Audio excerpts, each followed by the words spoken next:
In my education and outreach work, I have a 21-year-old student who's very interested in developing her Judaism and her connection to the Jewish people. So I set her up with various families to go there for a Friday night experience. When she goes there Friday night, she comes back and tells me that she enjoys so much the family experience, the Shabbat candles, the songs they sing, the Shabbat meal, the interaction between the parents and the children. She just loves the experience of the bonding that she never experienced when she was growing up. She's coming closer and closer to Judaism. But she tells me there's one problem. I said, what's that? She said, how come on Friday night, when the father gives the blessing to the children, it is so loveless? I said, what do you mean by loveless? And she said, when he gives them the blessing is so fast, so routine, so perfunctory, that there's a lack of bonding, a lack of connection between the father and the children because they want to get quickly to the soup of the next course because they're very hungry. I said, what do you mean? She said, you know the old-fashioned typewriters? Well, he goes like this. Takes the first child, puts his hand on their heads and says, Yisimech Elokim Kesar Rivka, ding, da-da-da-da-da, ding, Yevarecha Hashem Yishmerecha, ding, Yisimcha Likim Ephraim Menashe, ding. And he tries to give them a blessing, and the father tries to give them a kiss, but the kiss often misses. So the moment is lost, she said. How often does a father get a chance to bond, to connect on an emotional level with their child? And she said, I wish the father would be able to give a real, meaningful, connecting blessing, a moment of bonding with their child. And I said to myself, you know something? Do I do that? I'm thinking, maybe I do that too. So that Friday night, I came home from shul. We sang the Shalom Aleichem to welcome the Shabbat angels. We sang the Eshet Chayil, the praise of my wife. And then I took my first daughter, Rivka, and I said the following.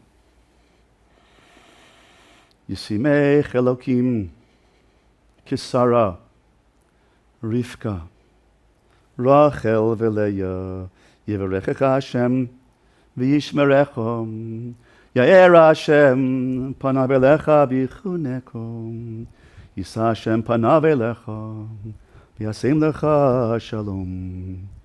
And my daughter looked up to me and said, what's wrong with Dad? Everyone was laughing. This is the first time I gave such a long, meaningful, purposeful, emotionally connected blessing. They were all laughing, and I turned to her, and this I learned from my good friend, Rabbi Yosef Kaufman in Jerusalem. And I gave her a whisper, and I said, Rivka, you have such wisdom, such depth, such chen. I love you so much. I'm proud of you. So my son said, I heard that. I said, don't worry, you're next. I brought my son David over, and I said, Yisimcha Elokim Chefraim v'Chemenashe Yivarechecha Hashem v'yishmerecha Yer Hashem panav elecha v'yichuneka Yisa Hashem panav elecha v'yasem lecha shalom. And I gave him a whisper. I said, you have such caring for your siblings, and you care so much about your friends, and you're so loving, a sensitive, Chenedic young man. I'm so proud of you. And I went on to each of the children, and I gave them a meaningful blessing. This is the meaning of our legacy program, Dor Lidor. Our job as parents, of course, is to raise our children, to love our children, to teach our children, to inspire our children. Our main job as a parent is to teach, tell, advise, and inspire our children with the knowledge of who they are. What is their identity? What is their strength? What are their midos tovos? What are their good, positive character attributes they can use to have self-knowledge, to know themselves, to believe in themselves, to love themselves as servants of Hashem so that they can use their strengths to self-actualize.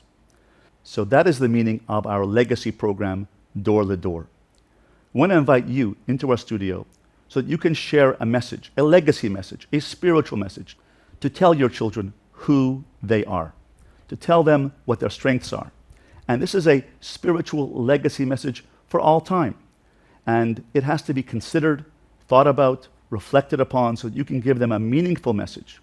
We invite you to come into our studio and we'll help you prepare a legacy message, a life lesson message. Teach your children who they are. Of course, every Friday night, I gave each of my children a special whisper, a special message of who they are. Our job as parents and grandparents is a legacy job. It's to create a legacy, to create a meaningful message, to teach our children who they are, what their strengths are, what their abilities are, what to believe in about themselves, to carry forward as a legacy into the next generation. And they will have this from you forever, for all time, for posterity. It will be a private message. It will not be published online like this one is. This is only for information purposes and to invite you to come into our studio so we can help you prepare a special legacy message for all time for your children and grandchildren. It will be private and published only to your family as you direct.